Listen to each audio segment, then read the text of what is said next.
선택은 운명을 바꾸고 그 운명은 다시 미래를 결정합니다. 수십 년 전 같은 자리에서 시작했던 두 나라의 현재가 이토록 달라질 수 있다는 사실은 한 달간의 취재 과정에서 마주한 가장 큰 충격이었습니다. 새롭게 그려지는 동아시아의 지도 속에서 이 이야기가 어떤 결말을 맺게 될지 사연을 통하여 알아가 보도록 하겠습니다.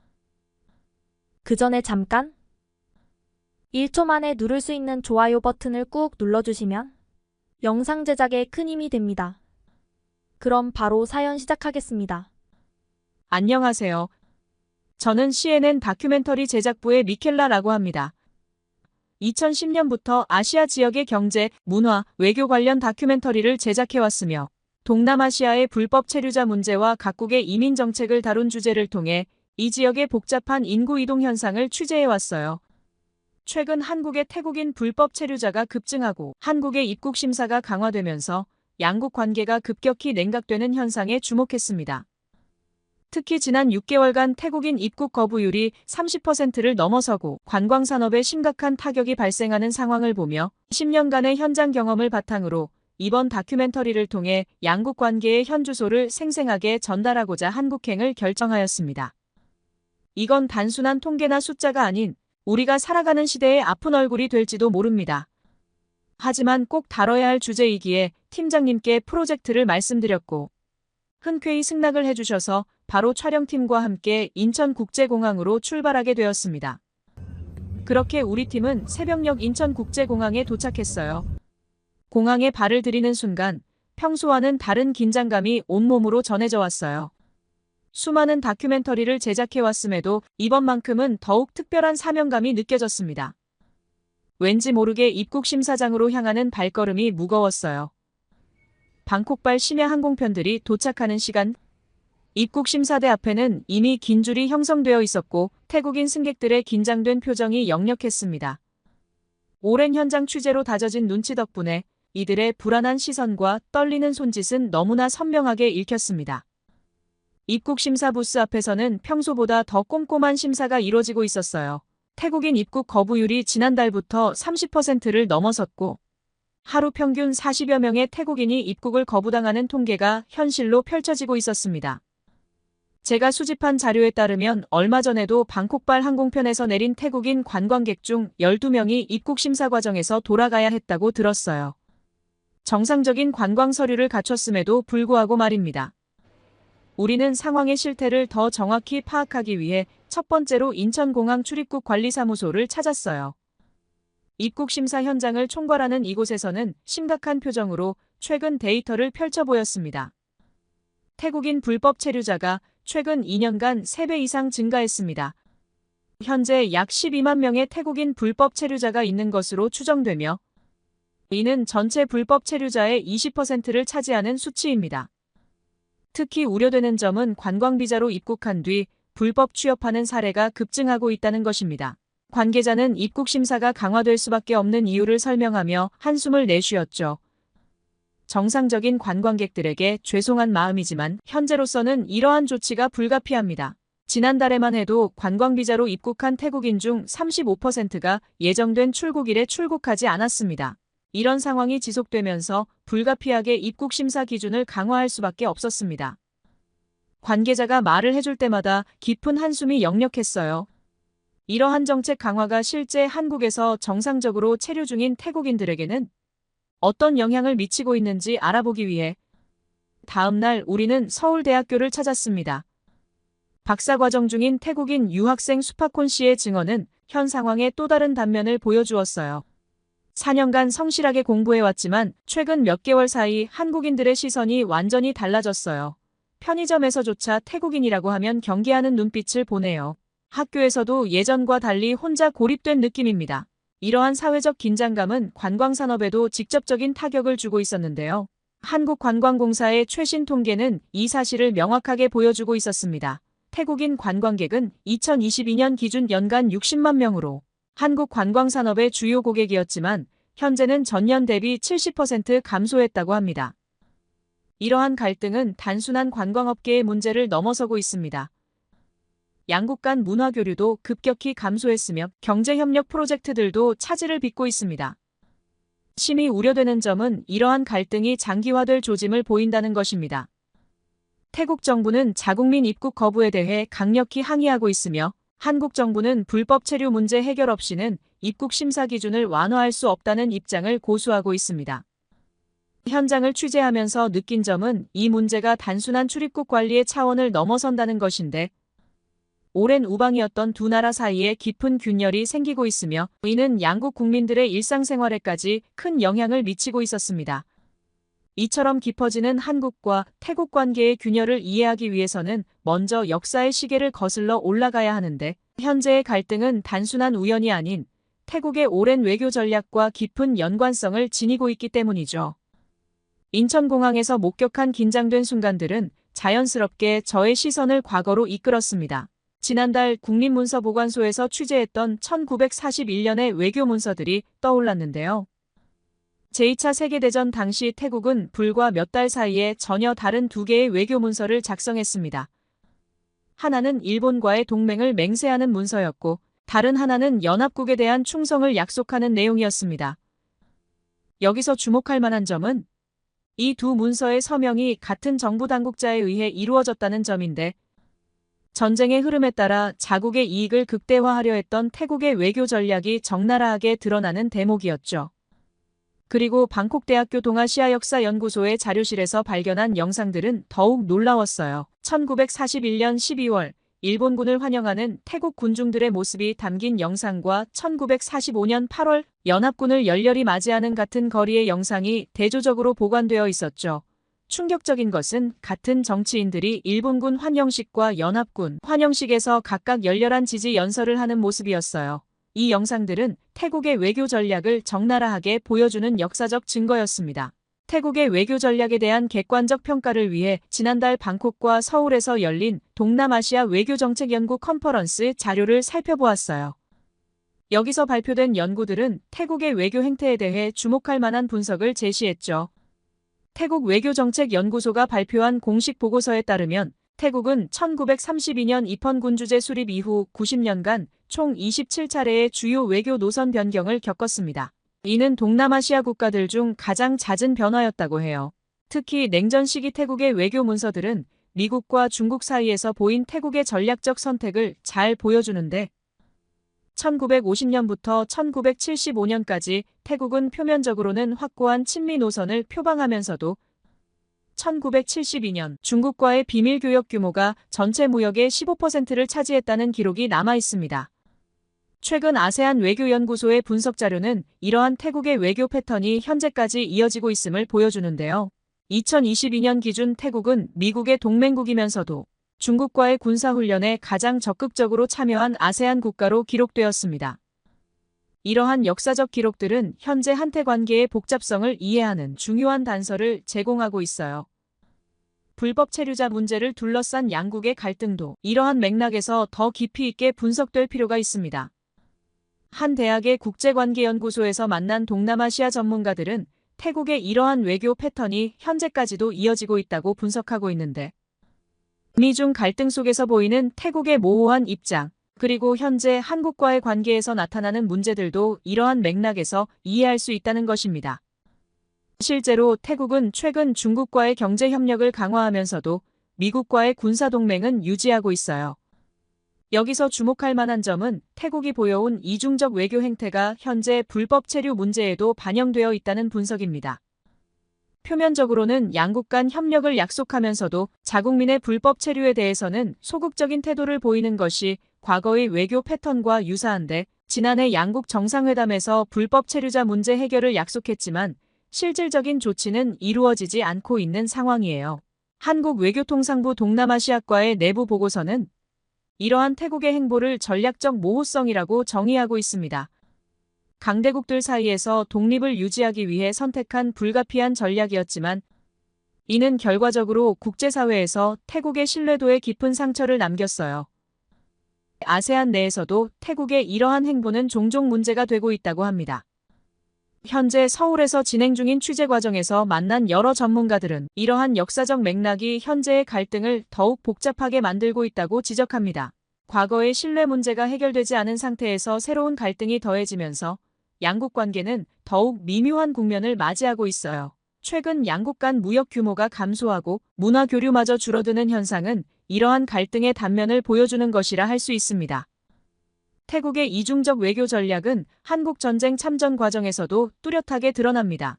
서울 용산 전쟁기념관 자료실에서 발견한 1950년대 태국 외교 문서들은 또 다른 차원의 이야기를 들려주었습니다.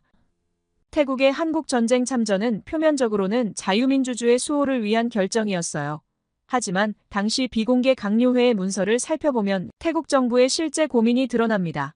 미국과의 관계 개선을 통한 경제적 지원 확보가 핵심 의제였고 참전을 통해 제2차 세계대전 당시의 부정적 이미지를 쇄신하자는 내용이 줄을 이뤘습니다. 1950년 10월 7일 태국은 육군 한개대대 규모의 지상군을 파병했는데 이는 아시아 국가 중 5번째로 큰 규모였어요. 참전 기간 동안 총만 1786명의 태국군이 한국전에 참전했고 이 중 129명이 전사했습니다. 현재 부산 유엔기념공원에는 당시 전사한 태국군 장병들의 위패가 모셔져 있는데 특히 지난 11일에는 태국 리틀타이거 부대 소속으로 참전했던 롯 아사나판 씨의 유해가 안장되었어요. 그는 1952년 11월부터 1953년 10월까지 참전했으며 지난해 100세의 나이로 별세하기 전 마지막 소원으로 유엔기념공원 안장을 희망했다고 합니다. 이로써 유엔기념공원에는 총 14개국 2,330명의 용사가 잠들게 되었어요. 방콕 소재 태국 국방부 문서보관소의 기록에 따르면 참전 이후 태국은 미국으로부터 상당한 규모의 군사경제 원조를 받았습니다. 1951년부터 1975년까지 약 3억 달러 규모의 지원이 이루어졌다고 해요. 이는 당시 태국 GDP의 15%에 해당하는 금액이었습니다. 태국군의 한국전 참전은 양국 관계에 새로운 장을 열었지만 이후 두 나라는 매우 다른 발전 경로를 걸었습니다. 1960년대 초반만 해도 비슷한 경제 수준이었던 양국은 1970년대를 기점으로 큰 격차를 보이기 시작했어요. 한국이 수출 주도형 산업화와 기술 혁신을 통해 빠른 성장을 이룩한 반면 태국은 관광업과 농업 중심의 전통적 산업 구조를 유지했습니다. 여기서 주목할 만한 점은 양국의 산업 정책 차이였는데요. 한국이 철강, 조선, 전자 등 고부가 가치 산업을 육성하며 세계적 경쟁력을 확보했지만 태국은 미국의 원조에 의존한 채 자체적인 산업 발전 동력을 마련하지 못했죠. 결과적으로 현재 한국의 1인당 GDP는 태국의 5배를 넘어섰고 산업기술 격차는 더욱 벌어지고 있는 상황입니다. 이러한 경제적 격차는 양국 관계의 성격도 변화시켰는데 한국이 세계 10위권의 경제대국으로 성장하는 동안 태국은 여전히 개발도상국의 한계를 벗어나지 못했어요. 특히 1970년대 후반 베트남 전쟁이 끝난 후 태국은 경제적 실리를 쫓아 공산권 국가들과도 적극적인 교류를 시작했고 이는 당시 한국 정부의 우려를 샀습니다. 이러한 양국의 격차는 2000년대 들어 더욱 극명해졌습니다. 2023년 기준 태국의 해외 인력 송출 통계를 보면 한국행이 전체의 35%를 차지하고 있어요. 특히 불법 체류자 문제가 심각한데 이는 양국의 경제 격차가 만들어낸 결과라 할 수 있습니다. 태국 노동부 자료에 따르면 한국에서 일하는 태국인 노동자의 평균 임금은 태국 현지 임금의 4배에 달하는 것으로 나타났어요. 최근 중국의 급속한 부상은 이러한 상황을 더욱 복잡하게 만들고 있는데 태국 상무부의 발표에 따르면 2022년 태국의 대중국 교역량은 전체 교역의 43%를 차지했습니다. 특히 중국의 1대1로 사업 참여로 태국은 동남아시아에서 중국의 핵심 협력국으로 부상했어요. 중국은 태국의 대규모 인프라 투자를 약속했습니다. 방콕 쿤밍 고속철도 사업에만 140억 달러를 투자하기로 했고 동부경제회랑 개발에도 50억 달러 규모의 투자를 진행 중입니다. 이는 한국의 대태국 투자액의 10배가 넘는 규모예요. 태국 정부는 이러한 중국의 공세적인 경제 협력을 마다할 이유가 없었습니다.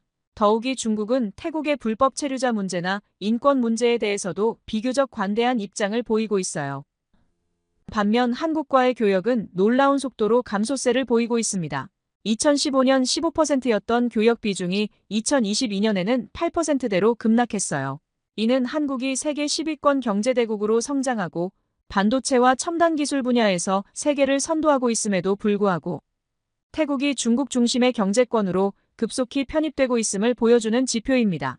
더욱 우려되는 것은 안보 분야에서의 급격한 변화입니다. 태국은 2020년부터 중국과의 합동 군사훈련을 연 4회로 확대했으며 최근에는 중국산 무기 도입 비중이 전체 군사장비 도입의 60%를 차지하고 있어요. 특히 과거 한국산 군사장비를 선호하던 태국군이 가격 경쟁력을 내세운 중국산으로 급격히 전환하고 있는 점은 우려할 만한 현상입니다. 이는 전통적인 한미동맹 체제는 물론 동아시아 안보구도 전반에 새로운 위협 요인으로 작용하고 있어요. 한국이 K방산으로 전 세계 방산 시장에서 3위 수출국으로 도약하는 성과를 거두고 있는 상황인데 오랜 우방인 태국의 이러한 선택은 더욱 아쉬움을 남깁니다. 가격 경쟁력만을 따라 신뢰성과 성능이 검증되지 않은 중국산 무기를 선택하는 태국의 근시안적 판단이 향후 어떤 결과를 초래할지 우려되는 상황입니다. 문화적 측면에서 태국의 선택은 더욱 의문을 자아냅니다. 방콕의 문화 소비 패턴을 분석해보면 놀라운 현상이 발견되는데 BTS와 블랙핑크로 대표되는 K-팝은 빌보드와 그래미에서 인정받은 세계적인 문화 콘텐츠이고 한국 드라마는 넷플릭스 글로벌 차트를 석권하며 작품성과 대중성을 동시에 인정받고 있어요. 하지만 태국은 최근 이러한 검증된 한류 콘텐츠 대신 자본력만으로 승부하는 중국의 문화 상품을 선택하고 있습니다. 방콕 시내 곳곳에서는 한류 스타들의 광고판이 중국 연예인들로 대체되고 있어요. 중국은 태국 방송사들의 자국 드라마를 저가에 공급하며 시장 점유율을 높이고 있습니다. 이는 마치 삼성과 애플의 프리미엄 스마트폰 대신 저가 중국 브랜드를 선택하는 것과 같은 퇴보적 결정으로 보입니다. 한류가 전 세계적으로 인정받는 소프트 파워를 보유하고 있음에도 태국이 단순히 경제적 실리만을 따라 중국 문화에 기울고 있는 현상은 이해하기 어려운 선택이에요. 아세안 경제연구소의 최신 보고서도 이러한 태국의 선택에 우려를 표명하고 있습니다. 질적 성장보다는 양적 팽창에만 치중하는 중국식 문화산업이 태국의 문화적 경쟁력을 저하시킬 수 있다는 분석이에요. 서울 강남의 한 엔터테인먼트 기업을 방문하며 더욱 실망스러운 현실을 마주하게 되었는데 태국 문화산업의 퇴보가 실제 데이터로 확인되었기 때문입니다. 한류를 통해 배워온 창의적인 제작 방식과 높은 제작 기준이 중국의 대량 생산식 콘텐츠로 대체되면서 태국의 문화산업 경쟁력은 눈에 띄게 하락하고 있어요. 이곳의 한 제작자는 최근 태국 드라마의 시청률이 5년 전 대비 절반 수준으로 떨어졌다는 충격적인 자료를 보여주었습니다. 반면 한국 드라마는 넷플릭스 글로벌 탑10에 매주 23편씩 이름을 올리고 있어요. 이렇게 명백한 성공 사례가 있음에도 불구하고 태국이 중국의 저가 콘텐츠를 선택하는 것은 이해하기 어려운 일입니다. 이는 단순한 양자 관계를 넘어 동아시아 전체의 문화적 퇴보로 이어질 수 있다는 우려를 낳고 있습니다. 서울에서 만난 문화평론가들은 이러한 현상이 결국 아시아 전체의 문화 경쟁력 약화로 이어질 것이라고 경고하고 있어요. 이러한 태국의 문화적 퇴보 현상은 더 큰 문제의 시작이었습니다. 산업통상자원부가 발표한 2024년 한태 산업협력 현황도 우려스러운 수준인데요. 태국의 신규 산업발전 계획에서 한국과의 협력 사업은 찾아보기 어려워졌고 대신 중국과의 협력 사업이 대부분을 차지하고 있죠. 첨단 산업 분야에서 한국이 제안한 협력 방안들이 모두 보류되거나 취소된 것으로 나타났습니다. 그리고 문화체육관광부의 통계를 보면 2023년 태국 내 한류 콘텐츠 수출액도 전년 대비 35% 감소했는데 같은 기간 중국 문화 콘텐츠의 태국 시장 점유율은 2배 이상 증가했어요. 관광산업의 회복도 요원해 보입니다. 한국은 글로벌 관광 시장에서 K컬처의 영향력 덕분에 빠르게 회복세를 보이고 있지만 태국은 여전히 저가 관광에 의존하며 질적 성장을 이루지 못하고 있습니다. 특히 한국인의 태국 방문은 2019년 대비 30% 수준에 그치고 있는 반면 중국인 관광객은 오히려 증가하는 추세입니다. 이러한 상황은 태국이 관광산업에서 양적 성장은 이룬 듯 하지만 질적 성장에는 한계를 보이고 있음을 의미합니다. 태국과 한국 간의 관계는 그 어느 때보다도 불안정한 상황에 놓여 있습니다.